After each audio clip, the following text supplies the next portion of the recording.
have the chicken coop all cleaned up early this morning. It is going to be a hot one today. I wasn't even sure if I was going to be doing much outside at all or even filming today, but I think our experimental wheat plot is ready to harvest. We definitely do not want to leave this wheat up any longer than we have to, because the longer the wheat is standing, the more chances there are for things like mold and fungus. So this needs to come down today. And how do you know when the wheat is ready to harvest? Is when you can take one of the kernels and try to dent it with your fingernail and it doesn't dent at all. You can cut the wheat down when it dents a little bit and then continue to dry it elsewhere. But we waited until this is almost all completely dry. Another thing that's good to note, if you want to try growing wheat at home as well, is this is what's called awned wheat, and as you'll notice, it has these really spiky things on it. There's also awnless wheat that doesn't have these, and the benefit to the awned wheat is that deer don't prefer it. They will still munch on it, but it's less likely. So it's not a guarantee against deer damage, but it does help. And as I've talked about previously, this should have been seeded much heavier. Now, we also had turkeys that got into this early on, and we don't know how much seed, well, turkeys and crows, and we don't know how much seed they actually ate or how many of the little seedlings they disturbed. So there is that too. But when we do this again, we're going to seed this much heavier. And as you can kind of see here, there's a whole lot of grass growing in it. And if this was seeded heavier, that would be much, much less of an issue. We did have some rain late yesterday and a little bit of dew this morning. So I'm wanting to make sure this all dries out really good before we harvest it. And we might try some different techniques today because, again, this is all an experiment. We're trying to figure out what is the most efficient way to do this.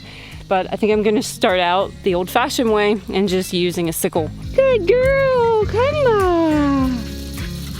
Yay! Oh, Kaja, I haven't even gotten started yet. I'm already dirty. Before I even get started down here, I need to go sharpen my sickle. It's been a while since I've used it.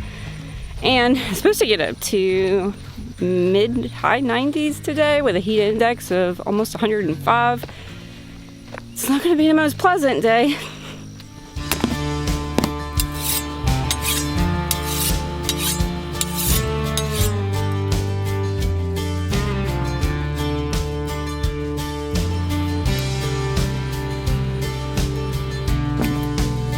All right, let's go dust this guy out.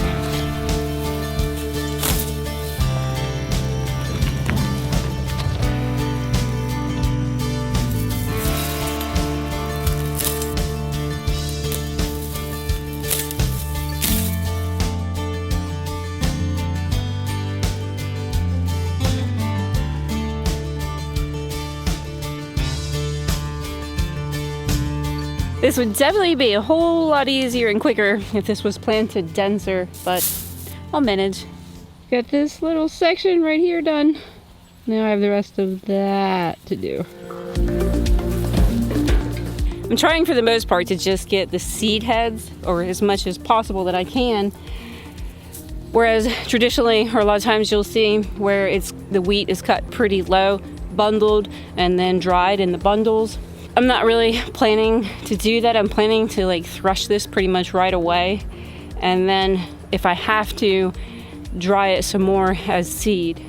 Hopefully I don't have to dry it too much, but there is some spotty sections where there's some wheat that's not really completely dry. So I probably will have to dry it a little bit.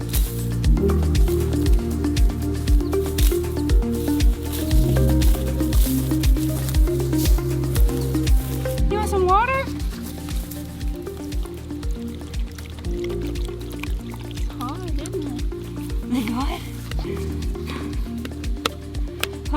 It is really hot.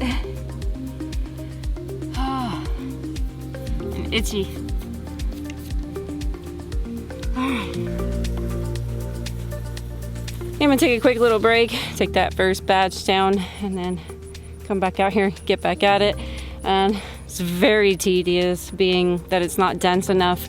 And I think there's going to be a lot of waste because there's just a lot of small sparse stuff that just really isn't worth going through all the extra trouble to get, unfortunately. So we'll see what we get out of this. We'll get something and at least be able to make a loaf of bread.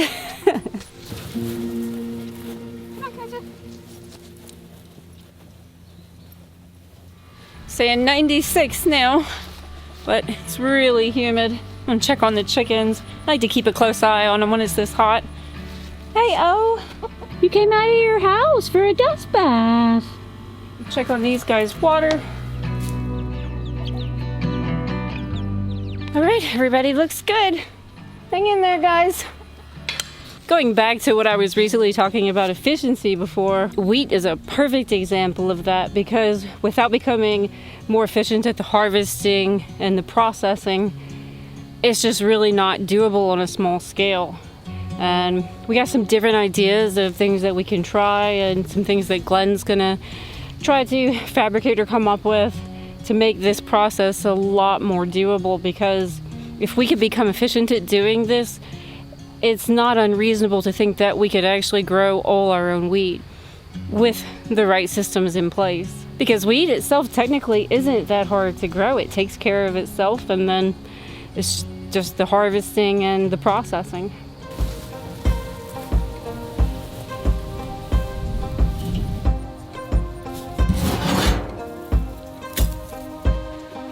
This year is just the beginning of the whole experimental phase of growing wheat to try to figure out ways that we can systematize the whole process.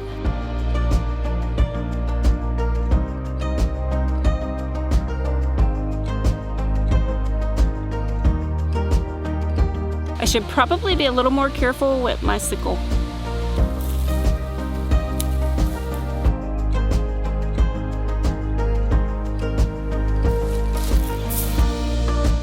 That's definitely it for today. I just felt a couple sprinkles, and any second now I'm just going to be rained out, and I need to get this wheat put up before it gets wet, unfortunately. But I did get halfway at least, so there's that.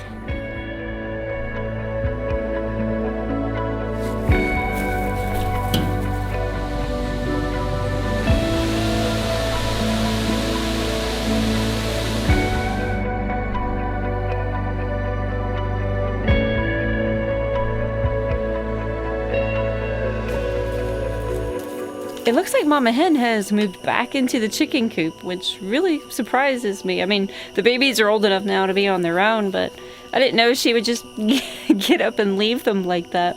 So I think next week I'm gonna go ahead and move the baby chicks into the chicken coop as well, just to make things easy again. I'll check on the babies. I really wish I could have gotten the rest of that wheat in today, but it is what it is. But I'm super excited about baking my first loaf of bread with our own wheat. It's just gonna be so amazing.